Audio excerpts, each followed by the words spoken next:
Ladies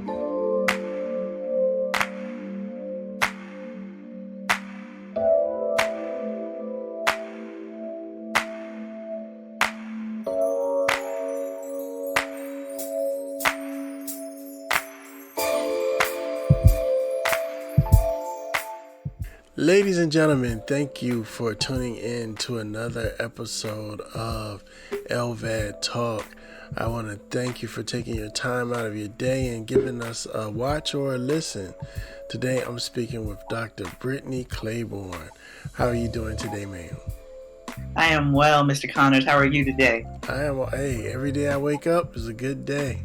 It's a great day. It's a great day. Absolutely. Absolutely. Thank you so much for having me. I love what you're doing and the fact that you're putting purpose behind your passion, and that's inspiring. So I am honored to be a part of this with you. Thank you very much.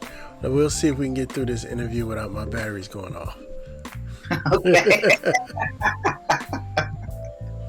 Okay.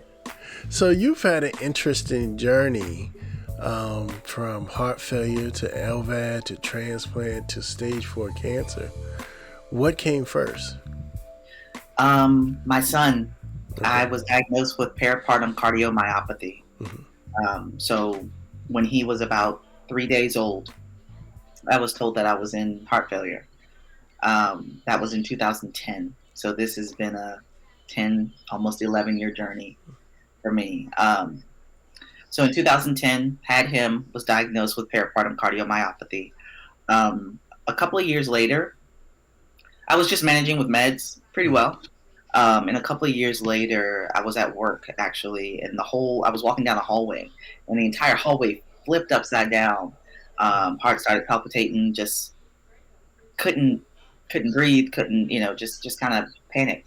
So I went to my doctor that day, and he said, "Well, you need a pacemaker, you need a pacemaker and a defibrillator." So I had one implanted. I think that was a Thursday. I think I had one implanted on Monday.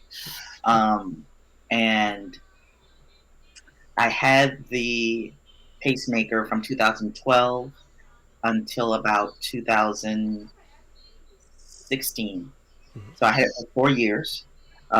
In those 4 years, I died and was shocked back about 7 times.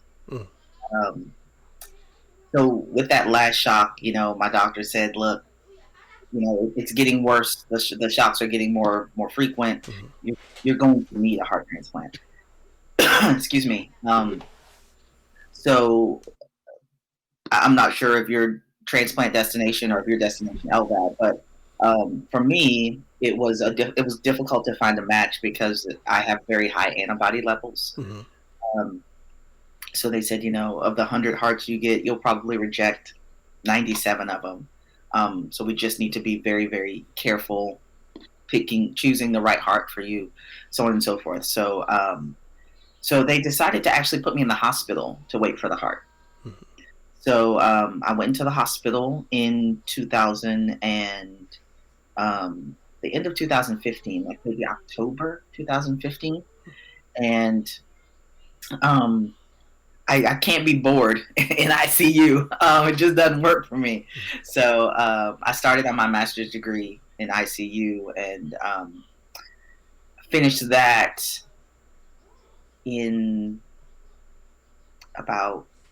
I finished it in 9 months while I was in there. So the entire time I was in ICU, I was just doing my master's degree. And then my son called me on August 3rd, I believe it was, and said, his birthday's in September. He said, "We need to cancel my birthday party because you won't be here for my birthday party." And he was 6. Mm-hmm. He was going to be 6. And I was like, obviously this is having a major effect on him. He's noticing that I'm not there. He's noticing that I'm missing life. And it's affecting him. So what can we do to get me out of here? Because every day it was the same thing. We don't have a heart for you. We're still waiting. And they said, "Well, you can do LVAD." And I said, "Okay, tell me about this thing." So, of course, they explained to me what the LVAD was, and some of the complications may be, how that would change life, though. It allowed me to get back to life, in a sense. Mm-hmm. So I had the LVAD implanted on August 25th of 2016. And it was well. It truly let So me. hold on. From October to August, you were in the hospital. Yes. Wow. Yes. In ICU, swan in the neck. No showers, no baths. Getting bedpan baths and just all the craziness. Doing my master's degree on the whiteboard that they used to write their name. Right. They're like, "You know me?" I was like, "I don't know you. I erased your name. I have no clue who you are." So yes, from about October, from October until August, I was in the hospital, away from my son, away from my husband, and I didn't want to live that life. So the LVAD was the only option because I couldn't. My heart was only working at about 3 to 5%. It wasn't doing anything. It was the IV milrinone and everything that was really keeping me alive. So went to the VAD and was able to get back to life for the most part. I'm a big traveler, so I was able to get on planes again and have some sense of freedom. And that lasted for about 2 years. So then in January of 2018, I went back into the hospital because my INR, my blood was too thick, right? My INR was high. And there were just some other things going on with the VAD. It kept alarming. Just something wasn't right. So I got incredibly frustrated. And I said, throughout this journey, as a woman of faith, God told me at the very beginning, "Hey, you need to be writing down some of these things because I'm going to allow you to use them later." And I was like, "Yeah, okay, whatever. Like, get me out of here." Right. So he had been telling me to write this devotional book. So I got so frustrated that night. It was January 12th, and it was about 10 a.m. And I said, "God, you know what? I'm done. You can take me tonight. My VAD's alarming. They still don't have a heart. Like, I'm done with this. I'm over it." So I said, "I'm gonna write this devotional. I'm gonna send it to my editor, and then I don't have to wake up tomorrow. I'm good with that." And that's what I did. I finished the book. I ordered steak and shrimp from the chef, and as I was chewing my last bite of steak, about 7:15 at night, I was chewing my last bite of steak, and I said, "All right, God, well, this is it. I'm gonna go to bed after this, and there's not gonna be anything we can do." And my phone rang, the hospital phone rang, and it was my doctor, and he said, "Brittany," and I said, "Yes, sir." He said, "I have a heart for you." Okay. I said, "What?" He said, "I have a heart for you." I said, "Well, but what about the antibodies? Like, is it gonna match?" He said, "It's a perfect match." Hold on, let me get some praise on. My praise ain't working. But hold on, Yes.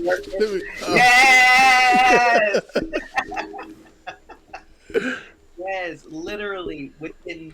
I recorded myself getting this phone call, and you can tell my plate is still in front of me. Okay. That's how immediate it was. And what God was trying to show me through that is that I'd done all these things. I'm like, "God, I got this master's degree. I started this nonprofit. Like, I'm doing all these things, and you're still not showing up." And he's like, "But I told you to write the devotional. So obedience is better than sacrifice. You can't." There we go. He's like, "You can't keep sacrificing all these things that I didn't ask for. Your obedience is the sacrifice." Okay. Right? And so I got the heart, and the heart was perfect. It was amazing. It still is amazing. So that was in January of 2018. So I went home, I healed, and in October of 2018, I just started feeling weird, just off. Like I had a cold, like I didn't, just off. So I went in, they ran some tests, and they said, "Look, you've got about 200 lesions between your spleen and your liver. We need to biopsy them." So we did the biopsy, and they said that's stage 4 cancer. I was like, "Okay, wait. Are you sure? Are you positive?" They said, "Yeah, it's in your spleen, it's in your liver, it's in the pelvic area, it's lymphoma, so it's a blood cancer. It's all over the place." And I said, "Okay, what do we do?" And they said, "Well, normally we would do chemo, but because you're a transplant patient, it may weaken the heart. Mhm. So I said, okay, well, let's do whatever we feel like we need to do. So we did 6 rounds of chemo, and then we did 30 days of radiation. We did 30 rounds worth of radiation within 3 days after that. We checked; it still wasn't gone. So then we had to go to a trial drug, and we did the trial drug, and I was declared cancer free in February of 2020. Okay. So I was able to get back to life in February 2020, and then COVID hit in March. And then COVID hit in March. So we've been like, So you got a series of slow down, speed up, slow down, speed up, slow down. Fast lane, slow lane, fast lane, slow lane. So when COVID hit, I'd always wanted to, I knew that I needed to do something with this story, something with the experience. And one of the things that I wanted to do is I wanted to make sure that there is a way, because, you know, people see the physical ailments that we go through as heart patients and as cancer patients and so on and so forth, but they don't understand the mental toll that it really truly takes to go from being healthy, happy, independent you to literally needing someone almost every day. Yeah. So that's what I focused my doctoral work on. And because of the pandemic, with psychology, you usually have to do, 200 hours of sitting in different, after your coursework is done, you do about 200 hours of sitting into different sessions and so on and so forth. Well, because everything went virtual, we didn't have to sit in sessions. We were able to watch the Zoom sessions. So we were able to watch 50 hours of them in a week, or 100, however many we wanted. So I started my doctorate in February of 2020, and I started that part of it in February 2020, and I finished it in February of 2021. And now I am talking to you. One more time. Yay! So you went from because normally a doctor is a 2 year, 2 to 4 years, depending on where you are, what you're going into. But yeah, it could be a 2-year program. It could be a 4-year program. Just depends on what type of doctorate you're getting. Mm-hmm. So if I was getting a PhD, it would have been a little bit longer. I got a doctor of psychology, so I didn't have to do some of the more research based things. And because of COVID, everything changed so much that they were kind of like, we don't know, but we're going to try this. Right. Good luck, everybody. Yeah. So, okay, 2 things. One, yes, COVID made a lot of things. I told my kids, like, I couldn't, if I were in their shoes, I would be a straight A student. Right. It was, so you're telling me I can go to school, I got the internet, you're giving me a device that accesses the internet, I have Google on the same device that I'm going to school, and you don't think I ain't going to look up the answers? I mean, right. Exactly. Because I tell my kids all the time, it's not all about when you get into the workforce. School is different. You learn things for school different. But when you get into the real workforce, they really don't care that you know the answer. They care that you know how to find the answer. Find the answer. Exactly.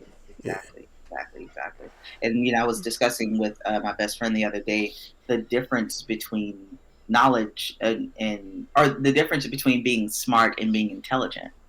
And I was like, there's a huge difference. School is just memorization, right? It's just memorizing dates and times and formulas and things like that. But to be able to use your intelligence to apply it to the real world, that is what truly helps you to stand out, because we all learn the same numbers. We all learn Pythagorean theorem and, all of those things. So any of us can spout those off, but to be able to apply that with intelligence to a real world situation, like you said, find the answer is where the people truly stand out, Okay, and then my second thing, do you think because of your experiences with going through your LVAD and transplanting cancer, that pushed you into psychology?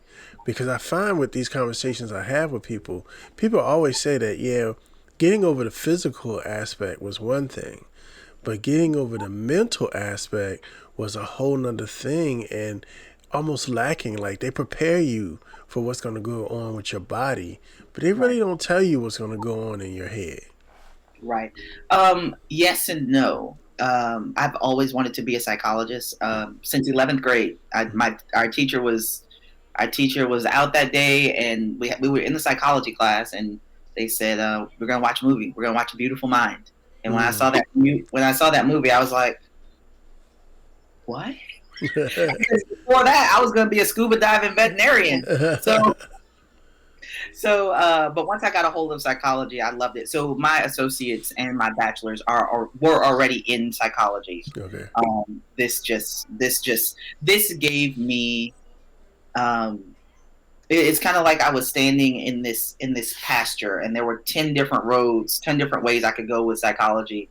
And I originally was going to do industrial organizational psychology, so be a person that goes into Coca-Cola and says, this is how you can improve this is how you can change the psychological mentality or culture of what you're doing and improve your workforce, right? But after going through this and after understanding, or even still trying to attempt to understand how to, like you said, prepare yourself for the fact that you want me to do my will now? I'm 27. Mm-hmm. You want me to you want me to sign a power of attorney now? I'm 28. You want me to? I wrote letters to my son for every birthday, graduation, wedding, because I didn't plan on being here.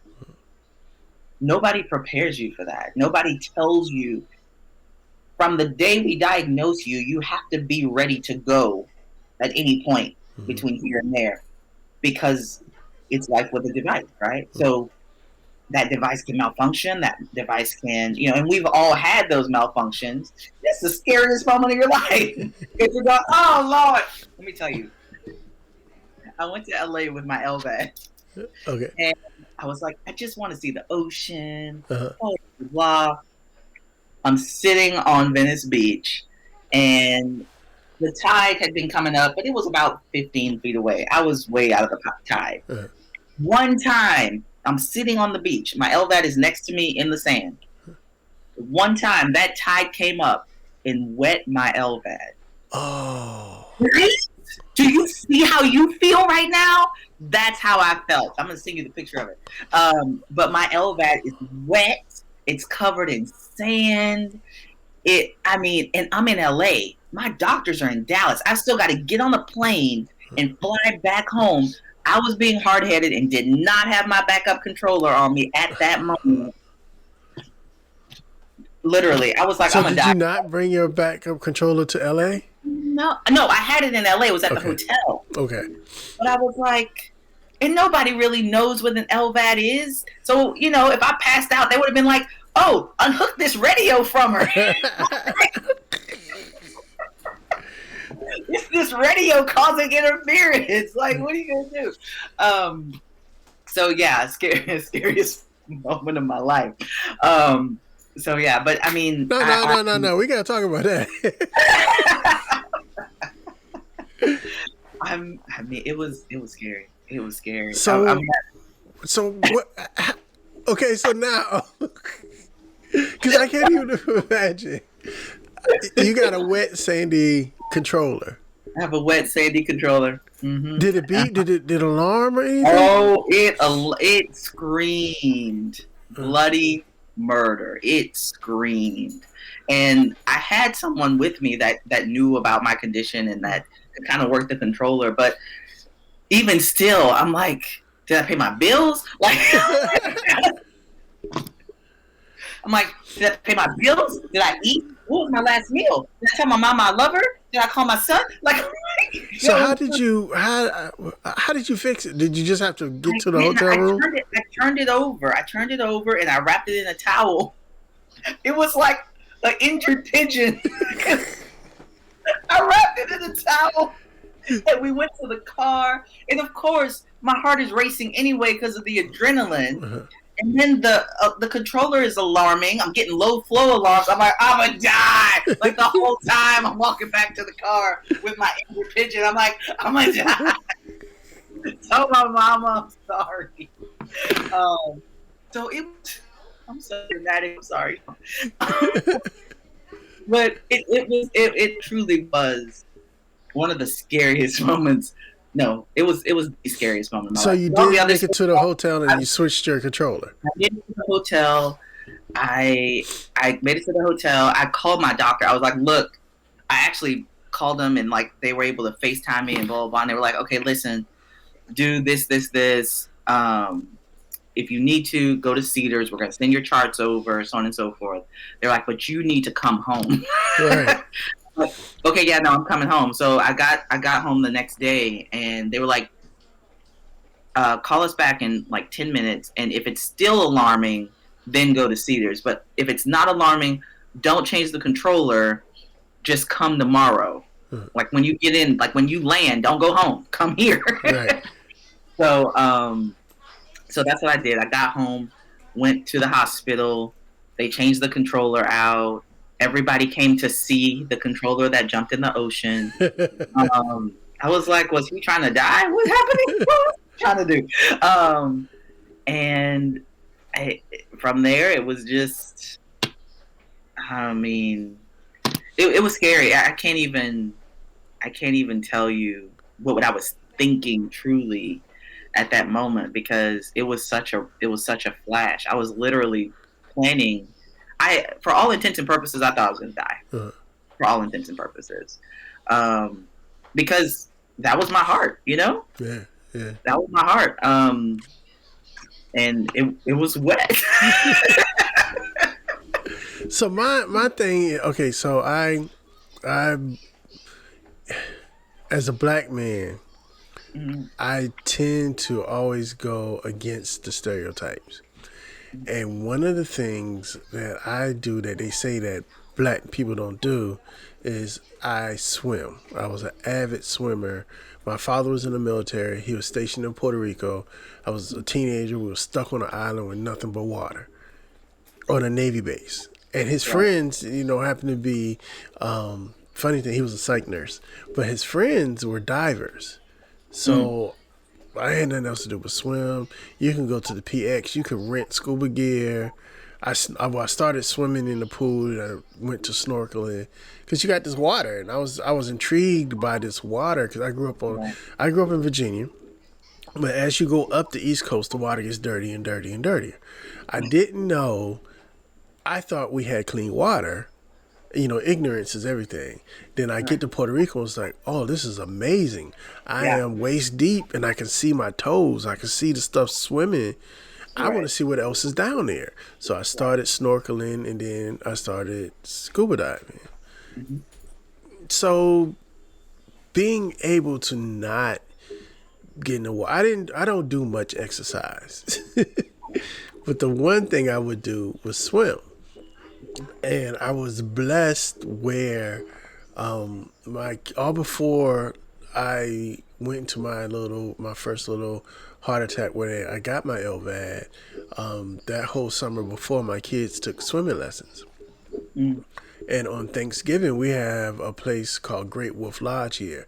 It's basically a hotel with a huge water park. We have one here in Great Nine as well. We were there 2 weeks ago.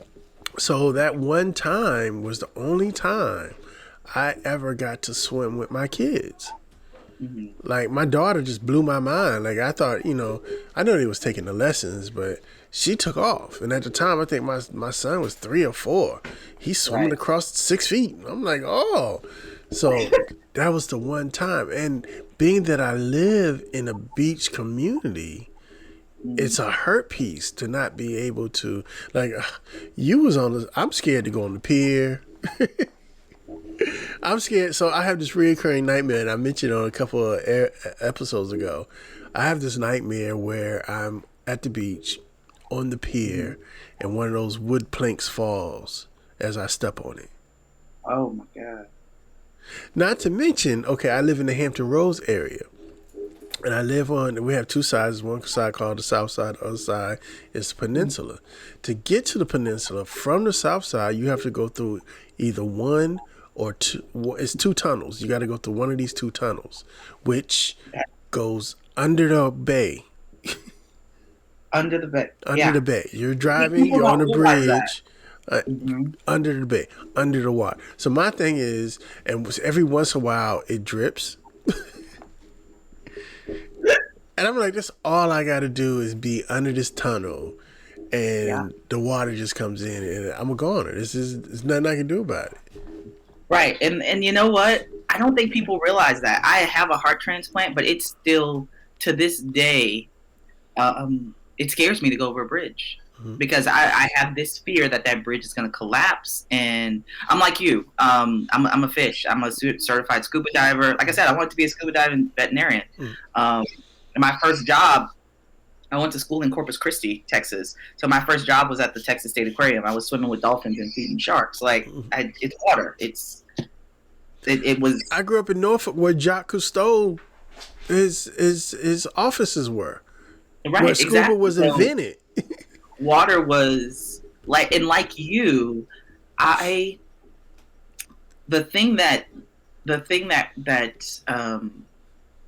my son, he was 1, almost 2 when I got my pacemaker, and I was in the process of teaching him how to swim, but literally same story. Sent him to swimming lessons, all this stuff, because that was what I was looking forward to. I was like, when I'm done with this VAD, the first thing I'm going to do is jump belly flopped into a pool of water. So, well, the first thing I'm going to do is take a bath.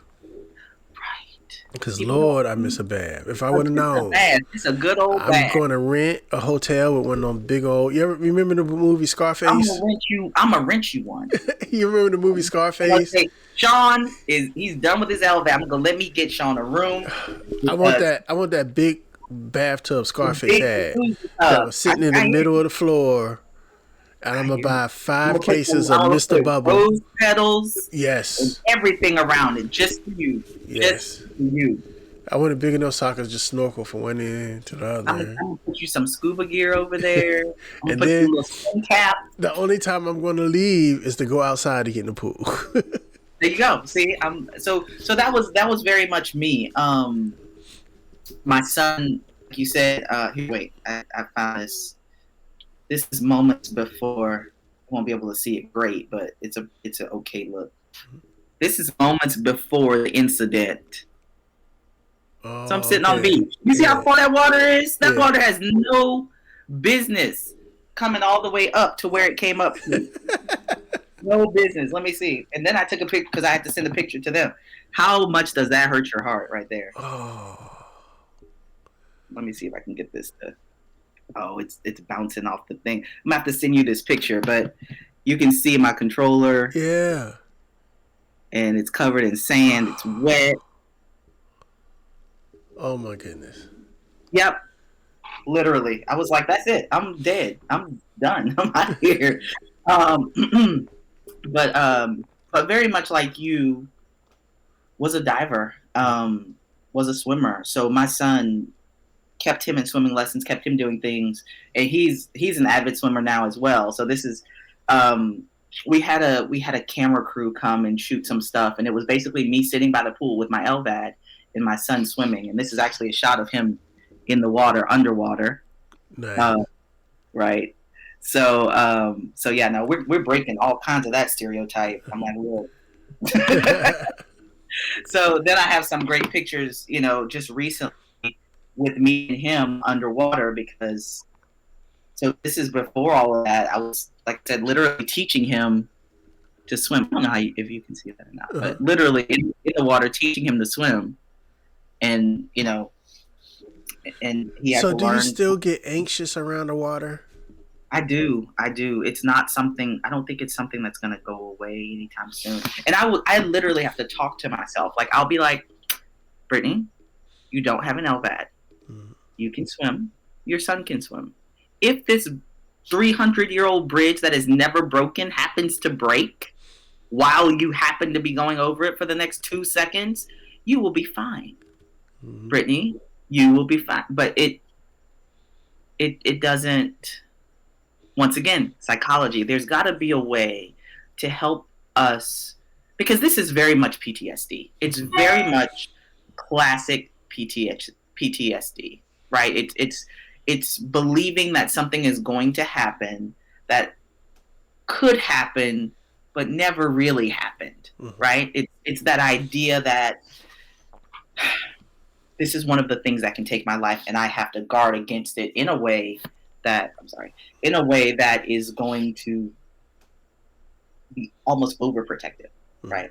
So yes, so even now, I can't drive in the rain. So it's rainy all week here in Texas. I'm going to be at the house. Like, I went to the store yesterday and I'm going to be here. Now, that's a different thing. One of the times I died, I was driving in a rainstorm. So I just can't touch it. You say that just so casually. One of the times I died. Well, after you died 7 times, they're like, you died. You're like, yeah. Oh my God. But it just reminds me that there's so much more to do. And as I talk to more people like you, and I mean, who needs stage 4 cancer after they've gone through heart failure and heart transplant? Who needs it? Nobody. Not a blessed person. So I am convinced that I have a purpose. I'm convinced that I have some stuff to do on this earth. And talking to people like you, connecting with people like you, making sure that people understand how mental health is, not just your mental health, but how mental your physical health actually is. And how to combat those things. I'm actually working on something right now that I want to open up to patients and people that have health-related post-traumatic stress. And I'll give you a little bit of it. I haven't given anybody any, so then I'm gonna give you a little bit of it. So I'm creating this program called SCARS, and it's an acronym, SCARS. And what the acronym stands for is self-criticizing and reactive scenarios. So naturally, our brain reacts, right? If somebody slaps you, you slap them back. Like, it's a reaction. And then as you get older, you have those moments where you go, boy, I almost slapped you. That reflex almost got you. You almost got it, because your brain has matured enough that it understands I don't have to react to that. The message, the signal is not just being received in your amygdala, but it's moved to your frontal lobe where your experiences are stored. And it has taught you to respond instead of react. That's why when we get off the phone, we say, you know what I should have said? I should have said. Because then the information has moved to our frontal lobe, which is where our experiences are. It tells us, if I do this, then I will get this experience, right? Right. So what I want to do is I want to take those scars, I want to take those self-criticizing and reactive scenarios where you're going over a bridge or under a bridge and you automatically get anxious, right? And I want to turn those into self-celebrating and responsive scenarios. So I want you to go from, oh my God, I'm under a bridge. I want you to go from having those dreams about falling in the water to having dreams about being in that bathtub in the middle of the hotel, because you have gotten past this and you're celebrating mentally where you are going to be. You are choosing the response of celebrating your situation instead of reacting to the response of criticizing your situation. So that's a sneak peek for you. Thank you. You've heard it here first, y'all. You heard it here first. That's right. That's absolutely right. I haven't even put on my website. So So yeah, you can put in the description sneak peek of Dr. Brittany's new scars process. This is it. This is where it came from.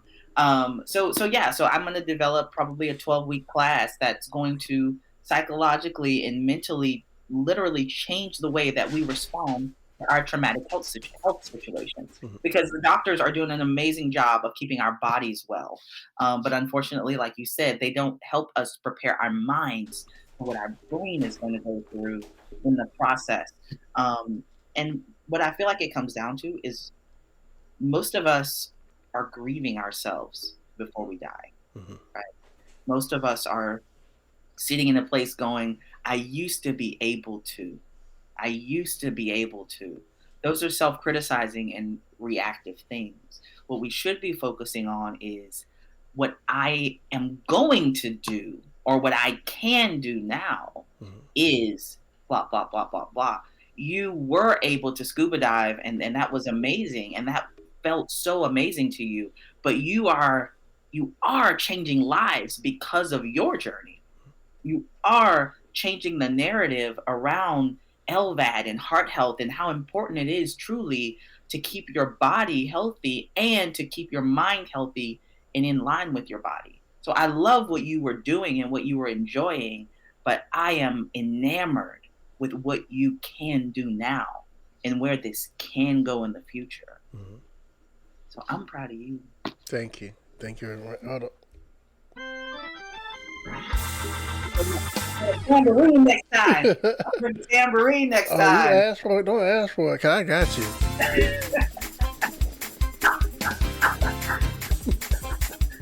Yeah.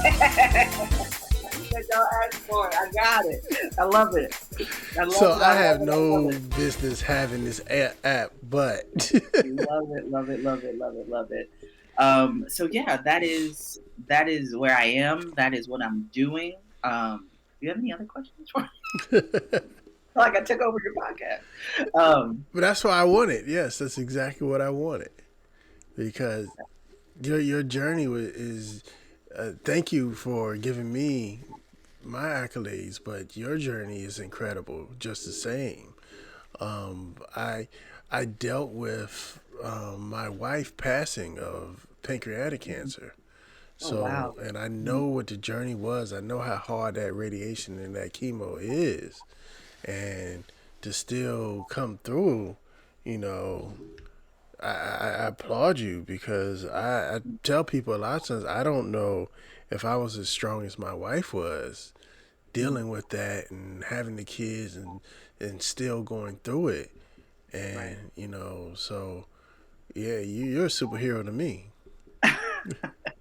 Man, I can't even I can't even imagine that for you. But I just appreciate the space that you're holding for us to grow, for us to have these conversations openly and honestly, um, and to really hear each other in these spaces. Sometimes we do things and they're so rushed because that's just the world that we live in. But to be able to set aside time because you are holding space for us to have this conversation is truly truly a blessing, and um, I can't wait to see what type of amazing things come forward for you from here. I appreciate it. I think it was something needed. Like, a Hmm. lot of times people don't have the luxury of knowing that they're going to get an LVAD and what's going Right. to happen. So a lot of times your first introduction to it is when it's too late and you need it and you got to have it. Right. And when I went I'm a tech guy, so the first thing I'm going to do is start looking things up, start Googling things. Right. And it wasn't anybody that could speak to me as a patient Right. to tell me what to expect, what to go through. Yes, you had doctors and you had medical facilities, had videos and different things, but it wasn't told from the patient perspective, Right. Exactly. And I'm not ignorant because I know I talked to a couple of people. Everybody didn't have a great experience.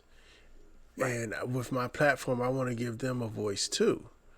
Right. So somebody, if they are at the point where they have to make the decision, they can make the best decision for themselves as possible. Like Yeah. this can happen, these can be all great, but this also can happen too.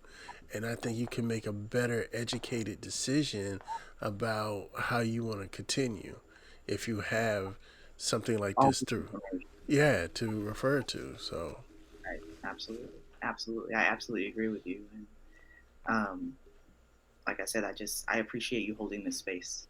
I really do. yeah. Well, this is not going to be your last time because I'm starting all right, so I'm learning because when I first started doing this, I knew nothing about podcasts. I just kind of jumped up and just started doing it, right? Okay. So I'm learning that, podcasts like television shows have seasons, and Mm, I'm guessing this is my season one. So okay. I'm getting ready to take a break because I need to do some back end stuff. I've been learning some things. I'm trying to get my website together, and I want to I want to continue doing the interviews and the stories, but I also want to start doing like panels Mm, with people. And I sounds would love to invite you back. I find there's a need to. I've talked to a lot of people. I would like to do a all female panel because you mm, guys have your own set of challenges right. that us as males we don't have. And I haven't figured out how I'm gonna do that because I want to be a part of it, but then again, I feel like maybe I shouldn't be a part of it. No, I think you absolutely, sure, you are absolutely an innovator, but you absolutely have a voice. You absolutely have an experience. So I think your experience, just like you saw that there was a need for this, I think your experience is going to be invaluable. Um, so I think you hire someone else to be a moderator on that all male panel. I'd love to do it for you. And then you ask the questions and you answer them from not from a host perspective, but from a father's perspective, from a patient's perspective, from a husband's perspective, because people absolutely need to see that side of you as well. All right, so I'm gonna give you. You gave me a little secret, a little sneak peek. I'm gonna give you a little sneak peek. Okay. Um, just right now, the tentative date is June the 2nd. Okay. I'm gonna do my first major panel, and Okay. it's gonna be live. So we're gonna do it on That's the way to do Facebook it. Live and YouTube Live, and I'm tentatively calling it the Super Friends of LVAD, I love it. and it's gonna be me. It's a gentleman named Cruise Ship 72, Okay. John Sandy, and Okay. LVAD Dad. Okay. And all of us have a social media presence. Okay. And three of them, they're trying to drag me into the whole TikTok thing. But I don't know. I think I might be a little too. My kids tell me I'm too old for TikTok. You're not. You're never too old for TikTok. You're never too old for TikTok. So, and they have TikTok battles and things like that. So, I'm gonna bring all of it because right now, if you Google or you go to YouTube and you look up LVAD and you go to something that's non-traditional, you find one of us four. Right. Yeah, I So, know John. I know John. I don't think I know the other two gentlemen. I'm sure I've come across their pages. I try to follow anybody that's got, LVAD, heart transplant, stuff like that. so yeah, that's the plan. And tentatively right now, June the 2nd. Awesome. Well, that sounds amazing. I will, if you have any flyers or anything to put out, I will throw that out Oh, on. we're gonna tear the internet up before a Okay. week Well, there before. you go. So, So I will put it out to my followers as well so that they can join you guys. And I feel like I'm in New York that day, hey, but but if the I'm, internet is everywhere. So, oh yeah, the internet is everywhere. It's one of those impromptu, mommy, I want to go somewhere trips. So we're gonna jet to New York. He wants to try the pizza. uh, yeah, So I'm making connections now in New York. I want to take. So I'm a hip hop head, uh, mm, late '80s, '90s hip hop head, okay, and true hip hop. yes, so I want to take a hip hop pilgrimage to New York. I I don't give love a it. damn about the Statue of Liberty. I don't care about. Well, I kind of World Trade Center because there was so many references in hip hop to the World Trade Center. But Mm-hmm. I want to see where the Latin Quarter used to be. I want Mm, to see WBLS. I want to see. It's an address. It's 1516 Cedric Avenue, and that allegedly is where hip hop started in the Bronx. Okay. Okay. It's an That's apartment building, so things like that. I want to see where they used to rhyme in the park. I want to go to Delancey Street. That's one of my there favorite you go. songs of all time. I want to see what I know it may not be the same as what it was, but that's what I want to do. That And sounds amazing. That sounds now that amazing. we got vaccinations and things are going, I don't want to say back to normal, but things are progressing. I Oh feel yeah. like this might be. I feel like so. If I say this all the time. I feel like if you didn't do anything or try anything new during the quarantine, you wasted your time. Oh yeah. Oh So I yeah. also feel like now that things are opening up, if you don't go and do something and experience something new outside, Mhm. you wasted that time again. You don't want to, yeah. You just don't want to, and that's for my son. Birthday parties are great, and they love them, and that's traditional, and that's what we've always done. Right? We have a birthday party, but a friend gave me an idea a few years ago, and I've kind of held fast to that. So every other year, maybe not even every other year, maybe every 2 years, we do a birthday party, but the rest of the time, all the other years, we do experiences. Mm-hmm. So we say, okay, we're not gonna have a birthday party this year. We're gonna have an experience. So like when he turned 9, he wanted to go swim with dolphins, so we did that. 10, he turned 10 in quarantine. So he started a nonprofit on his birthday. He Okay. started um, this year. I don't know yet. I guess we have to celebrate the nonprofit's birthday, so we'll have a birthday party in that regard. But I mean, birthday parties are great, but I think he's going to remember the Mm-hmm. experiences more than the party. Yeah. More than the blowing out the candle and what was in the party bags. Mm-hmm. He's going to remember we gave out 50 gift boxes to the less fortunate or whatever, as opposed to I had a Spider-Man cake earlier. Right. Right. All right. So you But talked about it. What is his nonprofit? it's nonprofit. It's called Micah Gives. It's Mm-hmm. it's called Micah Gives, and so my nonprofit is Brittany Speaks, and his nonprofit is Micah Gives. We're very verbal people. We just like verbs. Speaks, gives. Uh-huh. That's it. On the other explanation, um, and they're both the same. His just focuses on children. So the mission statement for me is Brittany Speaks. The mission of Brittany Speaks is to help people. I'm sorry, is to provide emotional tools, to provide tools that for people that are in the midst of emotional distress, so that they can live a life of intention, awareness, and transformation. Micah's mission statement is Micah gives provides tools that encourage children to be brave. Those are his words, to be brave in the midst of difficult physical and emotional situations. So it's just all about positivity and inclusion and making sure that everybody feels seen and heard, because so many people fly under the radar because they're not in our social group, or they're not in our ethnic group, or they're not in our blah blah blah. We've separated ourselves so much and in so many ways that it started out with him just wanting to reach out to kids that had parents that were critically ill. Mm-hmm. But then in the middle of COVID, you go, well, that's the world is ill now. So what do we do? And there were so many children struggling emotionally and mentally with the quarantine that we just opened that blanket up and said, look, any child that's having emotional or mental, or even physical issues, we want to give them the tools to be brave and to push through to the next part, um, to the next part of life, to the next precipice of where they're going to be. So it's psychologically based. I write some curriculum, and we do some meetings with some kids, stuff like that. But mostly, if a child is having emotional distress or just frustration or depression or whatever, um, we send them mighty packs. And there's usually like a T-shirt and a little game and just some things to help them get through and to let them know that they're seen and they're heard, to hold that space for them, exactly like you're doing. That's awesome. I'm gonna have to talk to Mr. Michael one day.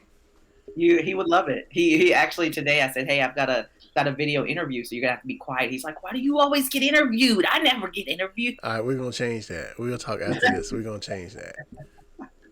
I love it. You should let him talk to your son. Okay. They're both 10. When's your son's birthday? Oh, I don't know. My son has his own YouTube channel, by the way. Micah does as well. It's called Namasplay Gaming. Namasplay. So he what is your son playing? Micah's playing Fortnite, Roblox. We're doing Roblox. Definitely doing Roblox. Okay. I'm ashamed to say it, but Grand Theft Auto. Oh, Dad. But so it didn't start out. He wanted to just drive the cars around the city. Did what we needed to do to survive during COVID. So it's not about the shooting up and robbing and stealing and going to the strip club and none of that. It's about riding and driving the cars for him and going throughout the city.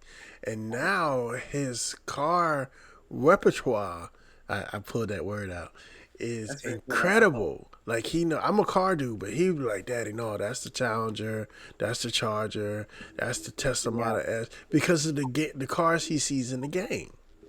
That's awesome.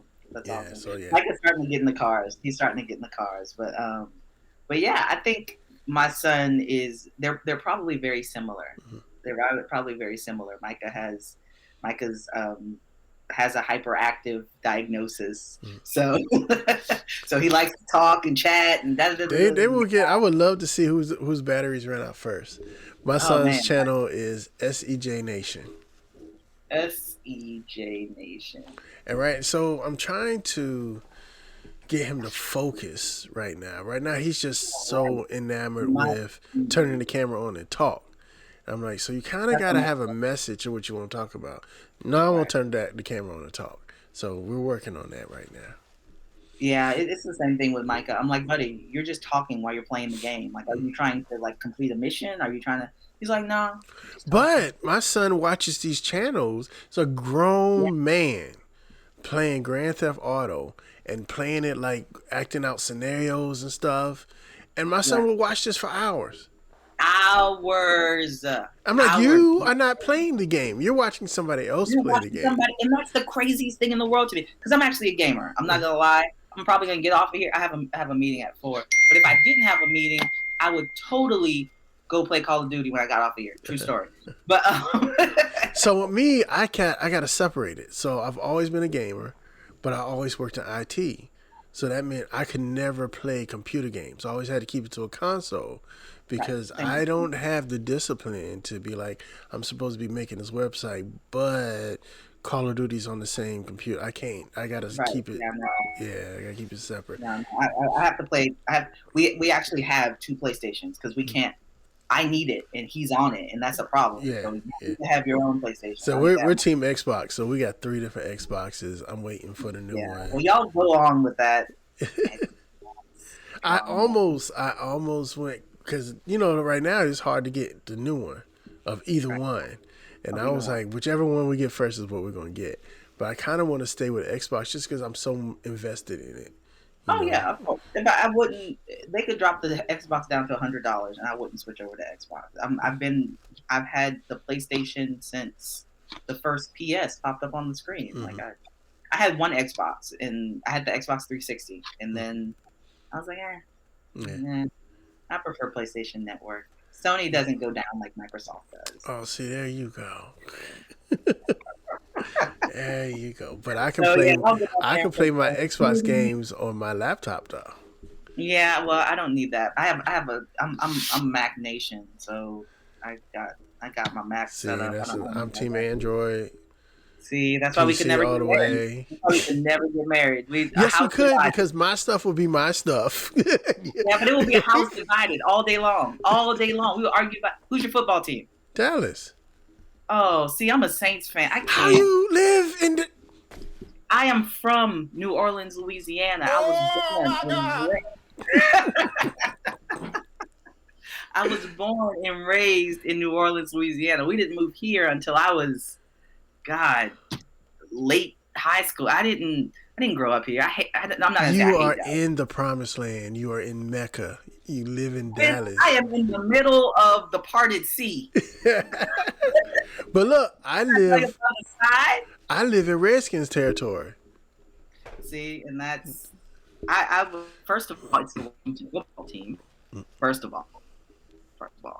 Second of all, it's just about the Saints. It just all day, every day. Even the boy, he was born in Dallas, but I'm not gonna let him go out like that. Oh, I'm not gonna let him go out like that. Lord. No, I'm not gonna let him go out like that. Not You lucky I don't going. want to call this boy up out of here. I'm not gonna let him go out like that. I refuse. I refuse. Every time Dallas and New Orleans play, I will go to the game. I will root against y'all. Y'all always lose. It's a thing. I don't know. You know what though? His dad is a Cowboys fan, so we're divorced now. We divorced in the middle of my cancer thing, but so I mean, I was in a house divided for a hot minute. Yeah. And the way that goes is if the Saints lose to the Cowboys, I just don't cook dinner that night. Like, you're not gonna get none of this jambalaya. You better get some pork or something. You ain't getting none of this. Go get a brisket. But yeah, we house divided. Android, iPhone, Cowboys, Saints, Xbox, PlayStation, all day long. Yeah. House divided. I'm really sorry that you live in that world, though. Oh, but it works for me, though. It works. No, it's just because you don't know any better. It's your perspective that we have to elevate. We're gonna elevate your perspective one day. Okay, I'm gonna write to Apple and ask them to upgrade you. Let's say if they do it for free, I'll take whatever come free. Y'all can send me that $1,300 MacBook if you want to. Right. I sure will be Team Mac. That's absolutely right. Yeah, I'm on my Mac now. So, if someone came to you and says, Dr. Brittany, I'm thinking about getting an LVAD, what would you tell them?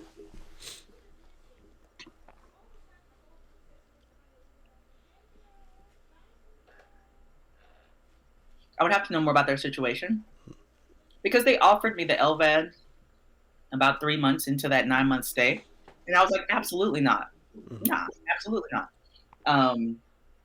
But 9 months later, I was like, how fast can we get this done?